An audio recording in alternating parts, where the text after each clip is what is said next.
Salut, salut! Alors je fais cette vidéo par rapport à la vidéo de Cospiel sur la musique mondaine.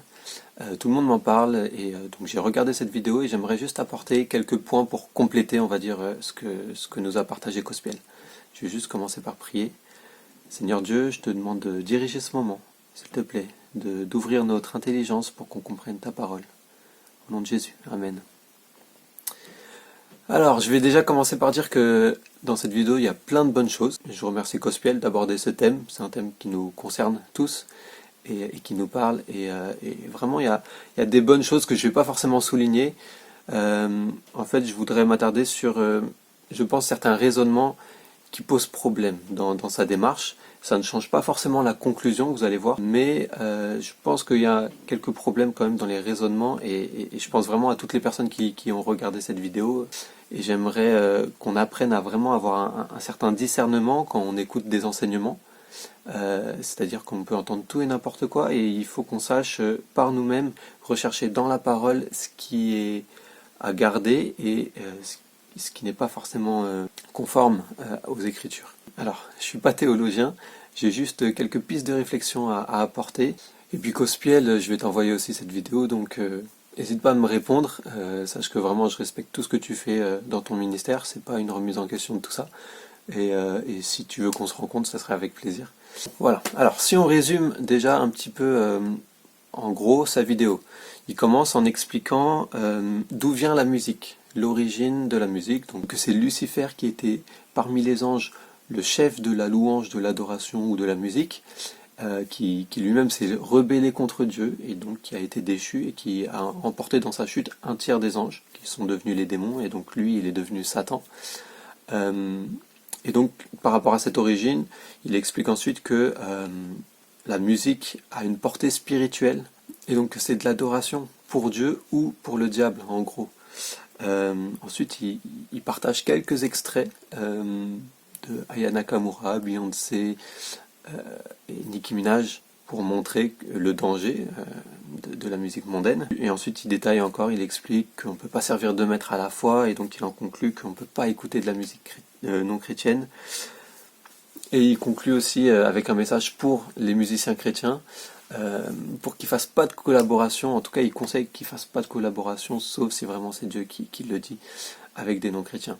Donc en gros, dans tout ce qu'il partage, alors je pense, comme j'ai dit, il y a plein de bonnes choses, il y a aussi des problèmes, je pense, c'est-à-dire qu'il utilise parfois des versets hors contexte, il base toute sa réflexion sur l'origine de la musique, ça on va en parler, et puis il fait des liens avec des versets, par exemple le verset qui dit qu'il ne faut pas aimer le monde, et donc il dit du coup il ne faut pas écouter de musique mondaine. Mais il ne fait pas le lien entre ces deux idées, de lien logique en tout cas, et parce que je pense qu'il n'y en a pas réellement. Il y a plein de choses qui sont dans le monde qui ne sont pas mauvaises, qui sont parfois bonnes. Donc ne pas aimer le monde, ça ne veut pas dire rejeter tout ce qui vient du monde. Il dit aussi qu'on ne peut pas servir deux maîtres à la fois, et donc qu'on ne peut pas écouter de musique mondaine. Là encore, il n'y a pas vraiment de lien. Voilà, on pourrait prendre des exemples, mais on va commencer par le début, et par tout ce qu'il explique concernant Lucifer, avant même la création du monde. Donc j'ai pris les quelques passages sur lesquels j'imagine qu'il se base. Donc il y a en gros 3 passages, Ézéchiel 28, Ésaïe 14, Apocalypse 12. On va prendre celui qui est pour moi le plus clair, c'est Ézéchiel 28. Alors dans Ézéchiel 28, on va dire que ça commence au verset 11. La parole de Dieu m'a été adressée, donc c'est Ézéchiel qui parle, c'est un prophète de l'Éternel. Donc il parle de la part de Dieu, et donc là il va s'adresser au roi de Tyr. On le voit au verset 12, « Fils de l'homme, prononce une complainte sur le roi de Tyr, tu lui annonceras. » Et donc là, il va s'adresser au roi de Tyr. « Voici ce que dit le Seigneur, l'Éternel. Tu représentais la perfection, tu étais plein de sagesse, tu étais d'une beauté parfaite. Tu étais en Éden, le jardin de Dieu. Tu étais couvert de toutes sortes de pierres précieuses, il cite les pierres, ainsi que d'or. Tes tambourins et tes flûtes étaient à ton service, préparés pour le jour où tu as été créé. » On peut continuer. « Tu étais un chérubin protecteur aux ailes déployées. Je t'avais installé et tu y étais sur la sainte montagne de Dieu. Tu marchais au milieu des pierres étincelantes. Tu as été intègre dans ta conduite depuis le jour où tu as été créé, et ce jusqu'à qu'on trouve de l'injustice chez toi. À cause de la grandeur de ton commerce, tu as été rempli de violence et tu as péché. Je te précipite de la montagne de Dieu et je te fais disparaître, chérubin protecteur, du milieu des pierres étincelantes. Voilà, c'est un passage qui s'adresse en premier au roi de Tyr, mais on le prend souvent comme un passage aussi s'adressant au diable. Pourquoi? Parce qu'il y a cette idée de tu étais en Éden, tu étais un chérubin protecteur. Alors, bien sûr, ça s'adresse au roi de Tyr, et tout ça, c'est des images. Voilà, le roi de Tyr qui était intègre, etc. Donc, qui était comme en Éden, en présence de Dieu. Donc, il y a tout un éloge de ce roi, de sa richesse, de sa sagesse, etc. Et donc, pour faire cet éloge, il y a des images qui sont utilisées. Et c'est vrai que ces images peuvent faire penser à un ange qui se serait rebellé contre Dieu quelque part. Maintenant, rien ne le dit clairement. Alors c'est vrai qu'il y a des prophéties qui ont un double sens, notamment concernant la restauration d'Israël. Certaines prophéties, on peut penser qu'elles se réalisent plusieurs fois d'une certaine manière, et qu'elles se réaliseront aussi lors de la fin des temps. Et donc on peut également prendre ce passage comme s'adressant au diable, mais rien n'est sûr déjà. Rien ne le prouve, rien d'autre dans la Bible ne défend cette... Maintenant, si ça s'adresse réellement au diable, qu'est-ce qui nous donne cette certitude qu'il était responsable ou chef de la louange parmi les anges? Il n'y a pas grand-chose, il y a juste ce verset, la fin du verset 13. Tes tambourins et tes flûtes étaient à ton service, préparés pour le jour où tu as été créé. Alors je précise juste, moi j'ai la version second, j'ai pas vraiment comparé les versions, vous pouvez le faire. Mais en tout cas, je vous encourage à suivre avec moi quand je lis les passages. Donc là, c'est la seule référence à des instruments de musique. Rien ne dit qu'il était responsable, chef ou quoi que ce soit. Si on prend ça comme s'adressant au roi de Tyr, il n'y a rien d'étonnant.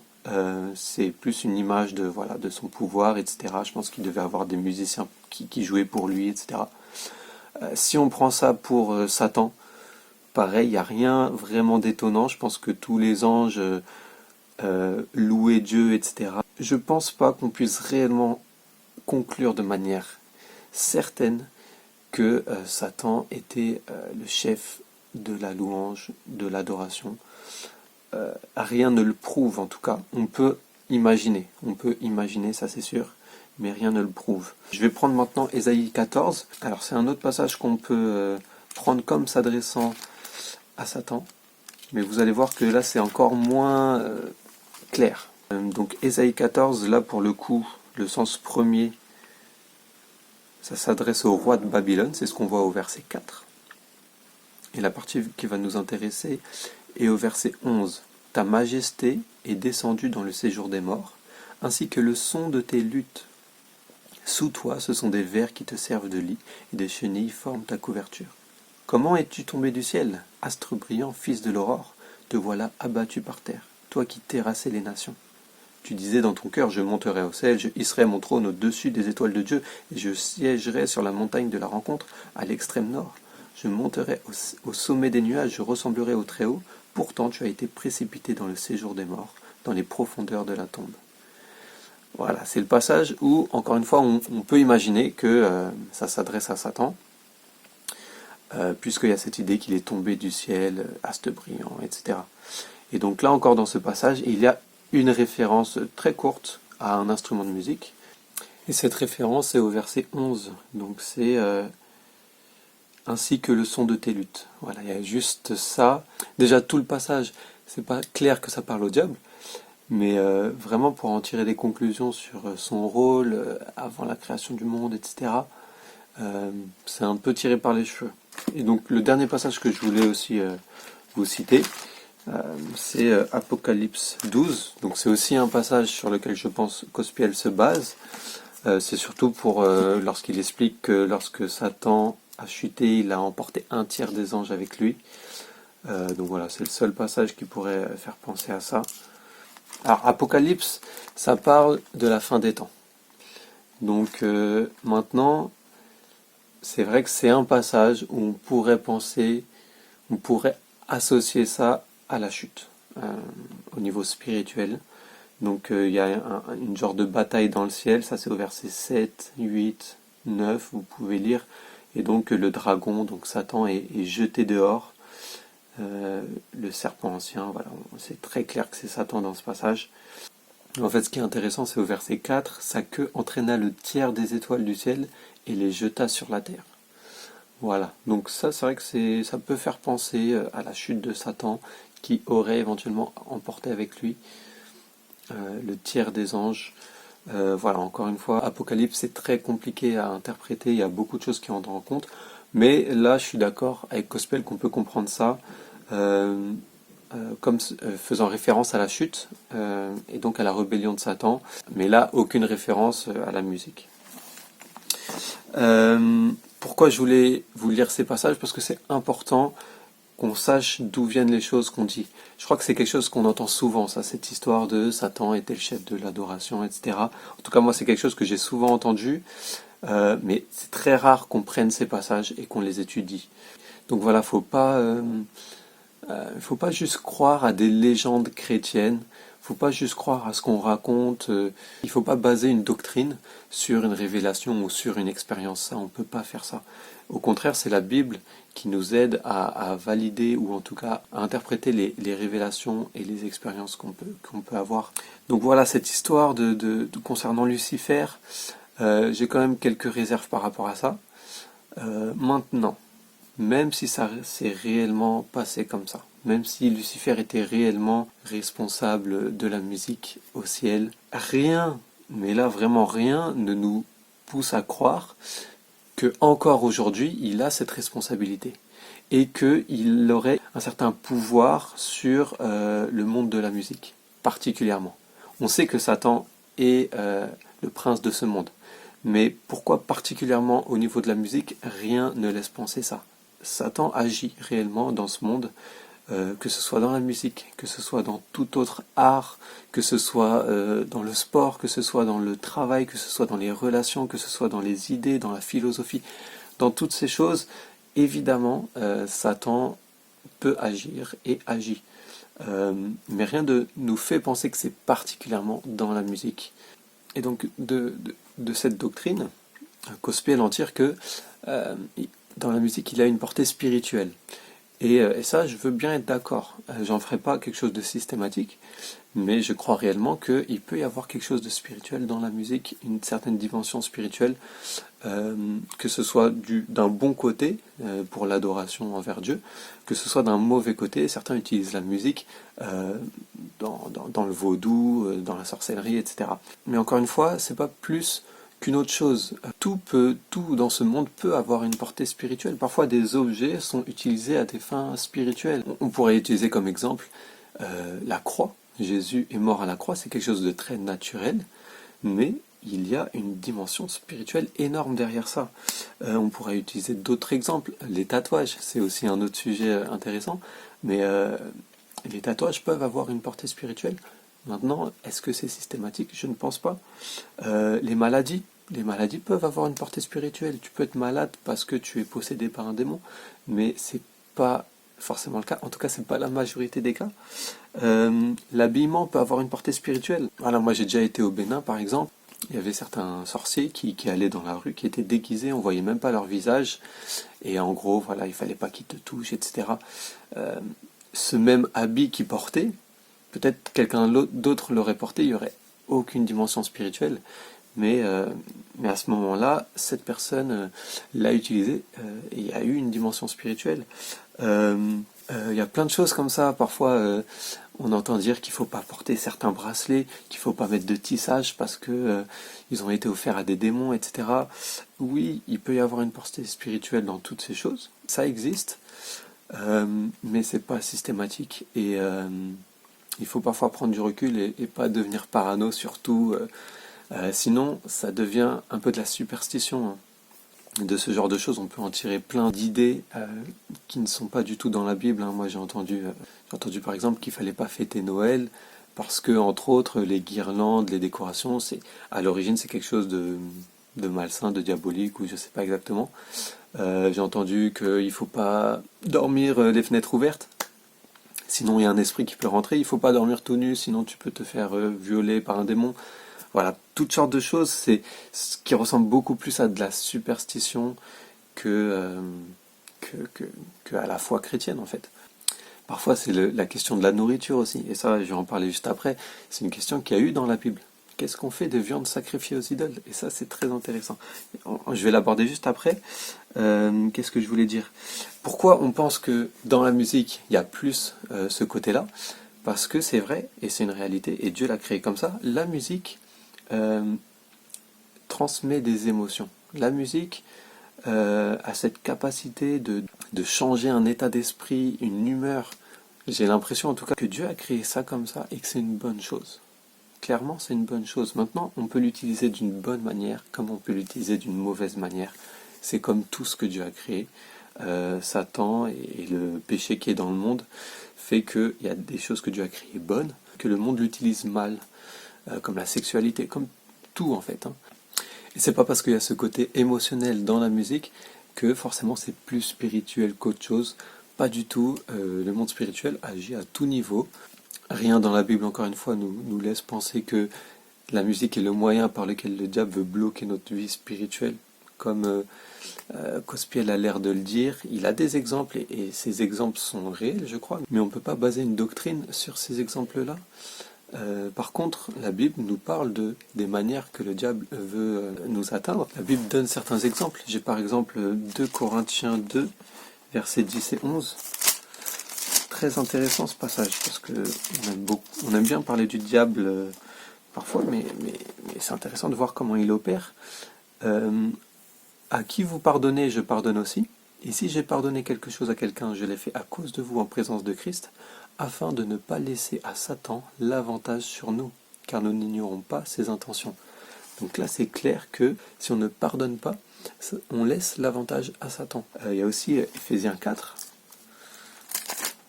très intéressant aussi. Là, ça parle de la colère. Ephésiens 4, versets 26 et 27. Si vous vous mettez en colère, ne péchez pas, que le soleil ne se couche pas sur votre colère et ne laissez aucune place au diable. Donc cette même idée, il y aurait peut-être d'autres passages qui parlent des ruses du diable, mais en tout cas là on parle de la colère, du manque de pardon, ça c'est au niveau relationnel, il y a peut-être des choses aussi dans notre relation avec Dieu, si on attriste le Saint-Esprit, si on s'éloigne de Dieu, si on ne maintient pas notre intimité quotidienne avec Dieu, tout ça c'est des portes ouvertes au diable. La Bible le dit, mais la Bible ne parle pas de la musique et que ça serait ça qui nous bloquerait dans notre relation avec Dieu. Je pense qu'il y a des choses plus importantes et que la musique, peut-être que ce qu'on écoute serait plus une conséquence que la cause, vraiment. Bon, ça on pourrait en parler encore longtemps, mais voilà, j'ai d'autres choses à dire. Déjà, il y a un point important, donc là on a parlé du côté spirituel, du mauvais côté, mais quand on parle de l'adoration, Cospiel, il fait une équivalence entre l'adoration et la musique. Et ça, c'est pas vrai. C'est pas vrai. L'adoration, c'est pas la musique. On peut adorer sans musique. On peut adorer en prière. Le passage clé sur l'adoration, c'est Jean 4, verset 23, où Jésus parle des vrais adorateurs qui adoreront le Père en esprit et en vérité. Et quand on lit le contexte du passage, on voit bien qu'il ne s'agit pas de chanter, de musique. C'est une relation avec Dieu, c'est quelque chose que Jésus a instauré et que maintenant qui est réellement possible. Et en esprit, en vérité, ça veut dire c'est sincère, ça veut dire c'est spirituel avant tout. Et c'est basé sur une vérité doctrinale. Quand on adore Dieu, il faut déjà avoir compris qui est Dieu. Et il faut l'avoir accepté. Et, enfin bref, il y a plein de choses à dire là-dessus. Mais c'est pour dire que on peut adorer Dieu en musique, mais c'est pas la définition de l'adoration. Maintenant, encore une fois, je crois que Dieu utilise la musique comme un moyen, et je crois qu'il a créé ça même pour ça, pour l'adoration. Mais voilà, on va laisser ça, et on va passer à ce que je disais tout à l'heure, cette question des viandes sacrifiées aux idoles. Ça, c'est intéressant. Pourquoi? Parce qu'il y a beaucoup de questions qu'on se pose aujourd'hui qu'à l'époque, ils ne se posaient pas forcément. Donc, entre autres cette question de est-ce qu'on peut écouter de la musique du monde, etc. Par contre, il y a d'autres débats aujourd'hui qu'on n'a plus, mais qu'ils avaient à l'époque. Et je crois que c'est le genre de débat, ça se rejoint un petit peu. Et cette question de est-ce qu'on peut écouter de la musique mondaine, je crois qu'elle n'est pas si simple à répondre. Je crois que c'est pas juste oui ou non. Et en tout cas, lorsque les chrétiens demandent à Paul s'ils peuvent manger des viandes sacrifiées aux idoles, Paul répond pas oui ou non. Il va plus loin dans la réflexion, et c'est pas juste une question de est-ce que c'est permis ou pas, mais vous allez voir, c'est est-ce que c'est utile, est-ce que ça édifie, et est-ce que je me laisse asservir par ça. Donc ça, c'est dans 1 Corinthiens, et c'est intéressant. Tout à l'heure, on parlait des choses naturelles qui ont une portée spirituelle. Et donc là, c'est des viandes sacrifiées à des idoles. Moi, ça me choquerait un chrétien qui prend part à un sacrifice pour une idole. Je pense que vous aussi. Surtout que là, c'est pas juste écouter quelque chose qui entre dans l'oreille, etc. Là, c'est vraiment manger. Tu manges la viande qui a été sacrifiée à une idole. Aujourd'hui, si on devait faire un parallèle, on pourrait le rapporter à la question de est-ce qu'on peut manger de la viande halal? Mais je crois que la plupart d'entre nous, on n'a pas de problème à manger de la viande halal. C'est-à-dire, cette question de est-ce qu'on peut écouter de la musique mondaine, si, comme Cospiel, on prend cette question seulement dans une dimension spirituelle, c'est-à-dire l'inspiration de la musique est mauvaise, donc je l'écoute pas, l'inspiration est mondaine, donc je l'écoute pas, si c'est juste ça le raisonnement, alors il y a beaucoup de choses qu'on devrait s'interdire. Vous voyez ce que je veux dire? Et Paul répond autrement. Et donc on va voir ça dans 1 Corinthiens. Et donc plusieurs fois, Paul dit tout m'est permis, mais. Et donc la première fois qu'il le dit, c'est au chapitre 6, verset 12. Tout m'est permis, mais tout n'est pas utile. Tout m'est permis, mais je ne me laisserai pas dominer par quoi que ce soit. Et ensuite, il y a 1 Corinthiens 10, verset 23. Tout m'est permis, mais tout n'est pas utile, encore une fois. Tout m'est permis, mais tout n'édifie pas. Dans le chapitre 10, le contexte, si vous regardez, c'est la question des viandes sacrifiées aux idoles. On va prendre le chapitre 8, verset 4. Pour ce qui est de manger des viandes sacrifiées aux idoles, nous savons qu'une idole n'est rien dans le monde et qu'il n'y a qu'un seul Dieu. En effet, il est vrai qu'il y a des êtres appelés dieux, soit dans le ciel, soit sur la terre, et de fait, il y a beaucoup de dieux et de seigneurs. Néanmoins, pour nous, il n'y a qu'un seul Dieu, le Père de qui viennent toutes choses, et pour qui nous vivons, et un seul Seigneur, Jésus-Christ, par qui tout existe et par qui nous vivons. Mais tous n'ont pas cette connaissance. Quelques-uns, marqués par la manière dont ils perçoivent encore les idoles, mangent de ces viandes comme leur étant sacrifiées, et leur conscience qui est faible en est souillée. Or, ce n'est pas un aliment qui nous rapproche de Dieu. Si nous en mangeons, nous n'avons rien de plus. Si nous n'en mangeons pas, nous n'avons rien de moins.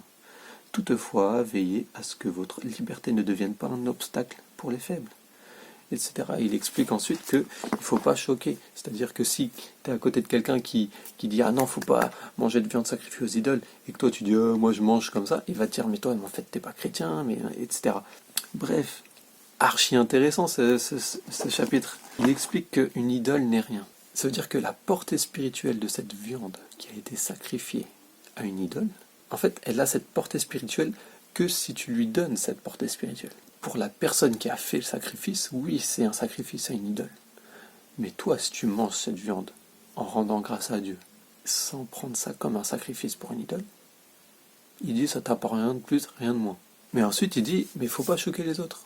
Et on peut vraiment, je crois, faire le parallèle avec la musique mondaine, en tout cas à ce niveau-là, sur le côté viande sacrifiée, musique sacrifiée, musique inspirée par le diable. Il a même montré des exemples pour montrer que certains artistes sont peut-être possédés, mais il ne faut pas croire que parce que tu vas écouter sa chanson, tu vas à ton tour être possédé ou être attaqué par le diable.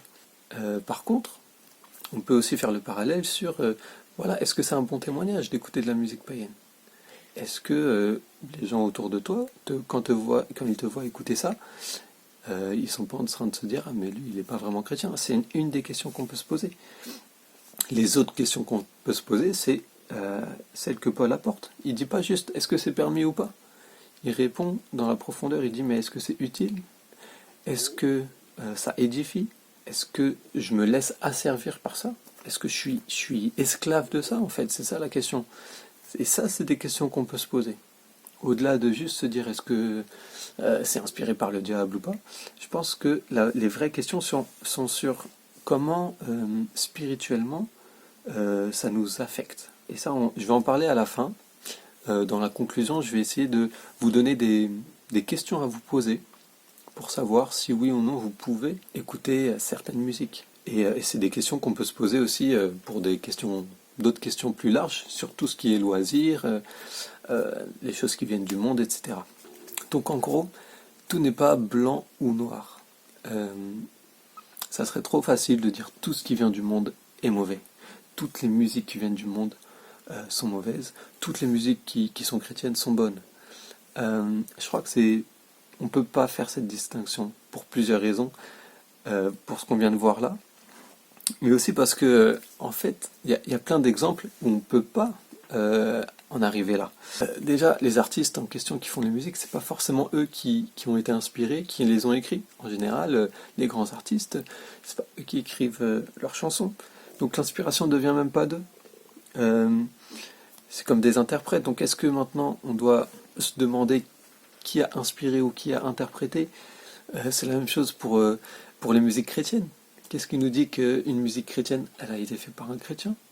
On la chante, mais ça se trouve, ouais, elle a une mauvaise inspiration. La personne qui l'a fait dans des mauvaises intentions. On n'en sait rien.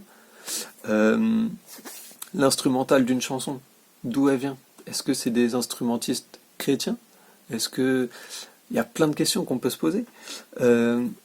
C'est intéressant, il y a des cantiques qu'on chante à l'église, souvent des vieux cantiques qui sont comme des classiques, mais on ne sait pas que ces cantiques-là, en fait, c'est des reprises de chansons, de mélodies du monde. Et ça voudrait dire que c'est une mauvaise inspiration, que c'est diabolique? Non. Même le chant, quand on chante Joyeux anniversaire. Joyeux anniversaire. C'est pas chrétien, donc c'est une inspiration du monde, donc c'est diabolique. Bien sûr que non. On peut chanter Joyeux anniversaire. Gospel, dans sa vidéo, il prend l'exemple de ramener la coupe à la maison. Est-ce que ce chant est mauvais? Je ne crois pas. Je crois qu'on peut l'écouter. En 98, quand on a gagné la Coupe du Monde, on chantait la la la la la la la la la la la la la la. Est-ce que tu es en train de pécher quand tu chantes ça? Je crois pas. Vous voyez ce que je veux dire? On peut pas catégoriser si facilement ce qui est bon ou pas. Il y a des choses mauvaises dans la musique du monde, et ça j'en suis convaincu, et des fois on s'en rend pas compte. Il y a des choses mauvaises parfois dans les chants chrétiens. Et ça, des fois aussi, on s'en rend pas compte. Dès qu'il y a le nom de Jésus, c'est bon, on est content, et voilà. Mais des fois, il y a des faux enseignements dans les chants. Il y a des choses bonnes, heureusement, dans les chants chrétiens, mais il y a aussi des choses bonnes dans les chants du monde. Et on ne peut pas catégoriser ça de manière si simple. Sinon, notre vie, elle serait tellement compliquée. On devrait tellement se poser des questions sur l'origine de je sais pas quoi. J'ai un exemple qui me vient comme ça en tête. Sur la vidéo de Gospel, encore une fois, il y a une musique de fond. Est-ce qu'on se pose la question de d'où vient cette musique? Je sais pas, moi. En fait, je suis pas allé chercher. Mais si ça se trouve, c'est un non-chrétien qui a fait cette musique. Et alors? Vous voyez ce que je veux dire? Quand tu regardes un film, t'as une bande-son. Voilà. Tout ce qui vient du monde n'est pas mauvais. Et je vais juste donner mon témoignage par rapport à ça. Moi, j'ai appris la musique au conservatoire. J'ai joué depuis mon enfance. Alors, je faisais de la clarinette d'abord. Et donc, je jouais à la clarinette toutes sortes de musique, plutôt de la musique classique ou du jazz. Et il n'y avait rien de mal à ça. Et il y avait sûrement, il y a des grands compositeurs de musique classique qui sont chrétiens, mais je suis sûr qu'il y en avait plein qui n'étaient pas chrétiens. Ça ne veut pas dire que c'est forcément mauvais. J'ai appris la musique comme ça. Et c'est pareil pour la musique ou pour tout autre domaine. Mais tout ce qui vient du monde n'est pas forcément mauvais. Et c'est pas notre rôle, c'est pas notre combat de forcément chercher à l'origine l'inspiration, etc. C'est pas ça. Par contre, on a des vraies questions à se poser. Et je crois que c'est des questions plus profondes. Ça, je vais en parler dans ma conclusion. Juste avant ça, je vais pas réfléchir sur chaque verset qu'il a cité pour savoir si il a bien interprété ou pas. Je vous laisse faire ce travail et je vous encourage vraiment à le faire, à regarder les versets dans leur contexte, à essayer de comprendre qu'est-ce qu'ils veulent dire et ensuite est-ce que ça a un lien, etc. Je vous laisse faire ce travail, j'apporte juste des pistes de réflexion. Il y a la partie où du coup il montre certains extraits de musique du monde. Et je trouve que c'est bien de se poser la question sur ce qu'on écoute. Est-ce que c'est bon ou pas? Maintenant, il faut se poser les bonnes questions et donc Là, les questions qui se posent, c'est vraiment ces artistes ont fait un pacte avec le diable, etc. Et c'est possible, c'est archi possible qu'il y ait des artistes qui ont fait un pacte avec Dieu, le diable pour pouvoir percer. Ok, je ne nie pas ça. Maintenant, ces gens-là, on les connaît pas personnellement.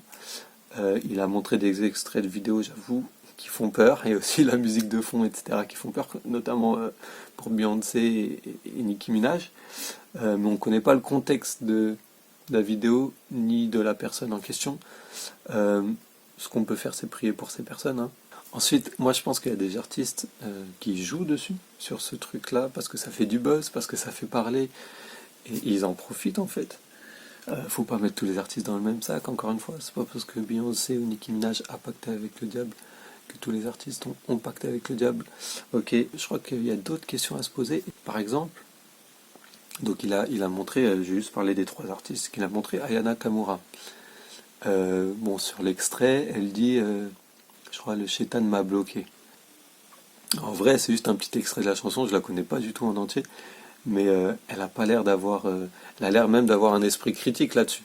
Enfin, je trouve pas qu'elle fait la pub de ça. Ça pourrait presque être une chanson chrétienne de dévotion, où à la fin, le Shaitan m'a bloqué, mais Jésus m'a délivré, etc. Ce que je veux dire, c'est que c'est pas juste parce qu'elle a dit ça qu'on ne doit pas l'écouter.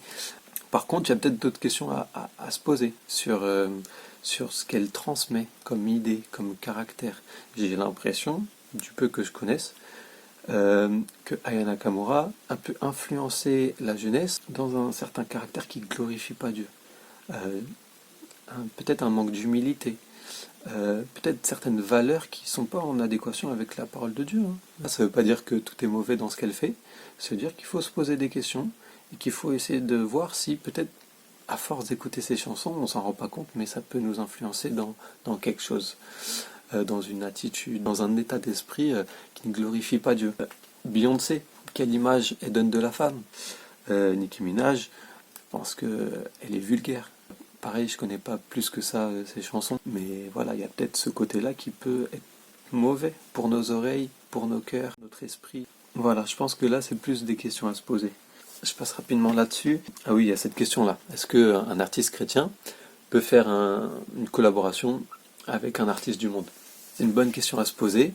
Si on est terre à terre et qu'on prend la musique comme un travail, il n'y a pas de souci à faire une collaboration avec un artiste du monde. C'est-à-dire que dans n'importe quel travail, bah, tu travailles avec des gens du monde. C'est mieux si tu arrives à collaborer avec des chrétiens, mais tu peux très bien travailler avec des gens du monde.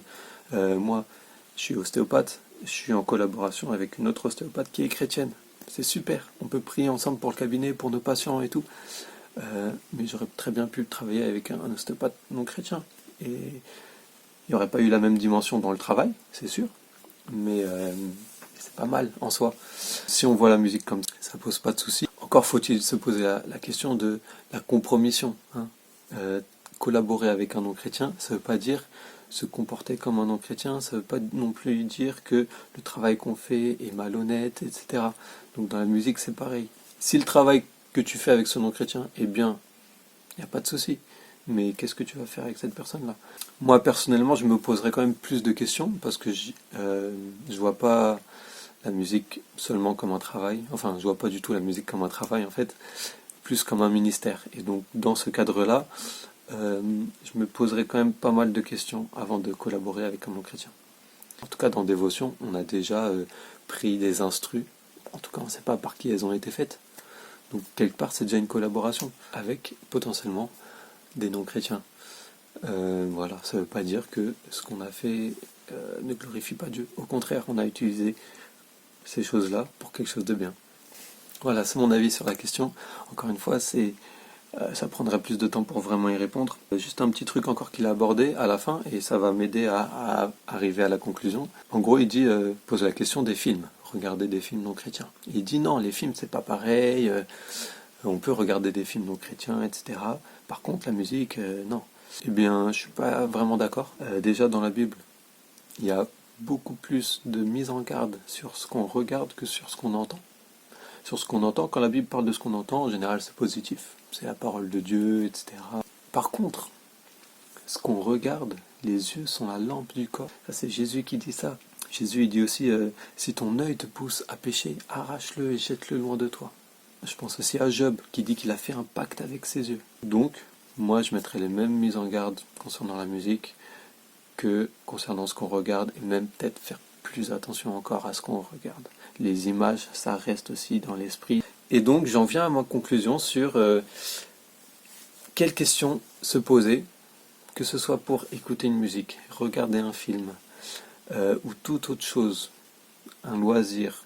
Parce que dans l'idée de tout est permis mais tout n'est pas utile, ça ne veut pas dire qu'on ne doit pas avoir de loisirs. Il y a des choses qui sont pas forcément utiles dans notre vie mais qu'on fait quand même. On n'est pas une secte, mais on a quand même des questions à se poser parce qu'on vit dans un monde corrompu, plein de mauvaises choses nous entourent. Il y a des bonnes choses dans le monde, mais il y a aussi des mauvaises choses, et donc il faut se poser les bonnes questions. Et ces questions que j'aimerais que chacun de nous on puisse se poser, que ce soit pour la musique ou pour autre chose, c'est déjà la question de quelle place ça prend dans ma vie. Est-ce que ça prend la place de Dieu? Est-ce que ça revient à cette idée de tout n'est permis, mais je ne me laisserai pas asservir par quoi que ce soit? Est-ce que c'est un esclavage en fait? Quelle place ça prend dans mon cœur? Voilà, je ne sais pas si vous voyez un peu cette question-là, mais il y a une différence entre écouter tout le temps de la musique mondaine ou une fois de temps en temps parce que ça passe à la radio, c'est pas pareil. Vous voyez ce que je veux dire? La deuxième question à se poser, c'est est-ce que ça me pousse à pécher? À pécher dans mes actes ou dans mes paroles ou souvent dans mes pensées. Est-ce qu'il y a des mauvaises pensées qui me viennent quand j'écoute ça? Est-ce que ça me rend violent? Et donc ça, on en vient à la troisième question. Comment ça m'influence? Comment ce que j'écoute, alors là je prends l'exemple de la musique, mais c'est pareil pour tous les loisirs ou quoi, comment ça m'influence? Est-ce que ça change mon état d'esprit? Et la dernière question c'est, quel témoignage? Quel est mon témoignage quand je fais ça? Est-ce que j'ai un bon témoignage? Est-ce que j'ai un mauvais témoignage? Est-ce que je suis une occasion de chute pour peut-être un frère dans la foi qui a des convictions différentes? Est-ce que je suis un mauvais témoignage auprès des non-chrétiens qui m'entourent? Voilà, c'est des questions à se poser. Il y en aurait sûrement d'autres. Je vous encourage à aller sur un blog qui s'appelle Le Bon Combat. Et il y a un podcast, donc un audio qui a été fait sur ce thème-là, la musique mondaine.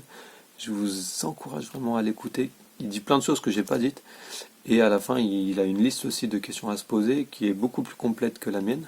Et d'ailleurs, j'ai un petit exemple, c'est intéressant. Mon gars Mikey, il écoutait beaucoup de musique païenne il y a quelques temps, et il s'est rendu compte, je pense qu'il s'est un petit peu posé ces questions-là, et il s'est rendu compte que ça l'influençait.